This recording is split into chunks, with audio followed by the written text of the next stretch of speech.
नुआपड़ा जिला सीनापल्ली भारतीय state bank शाखा तरफ डिजिटल पेमेंट सचेतनता अभियान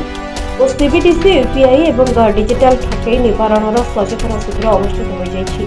दिनकू दिन राज्य बाहर विभिन्न प्रलोभन देखाइबा सह निजकू बैंक कर्मचारी कही ओटीपी मागी पासबुक खोली करिथांती। दिनकू दिन राज्य बाहर विभिन्न प्रलोभन देखाइबा सह निजकू बैंक कर्मचारी कही ओटीपी मागी पासबुक खाली करिथांती, जहाँ वर्तमान सारा भारत वर्ष में चर्चार विषय बन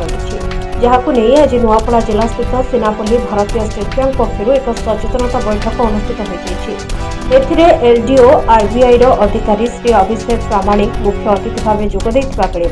एलडीएम एसबीआई नुआपड़ा श्री सत्यराम मेहर,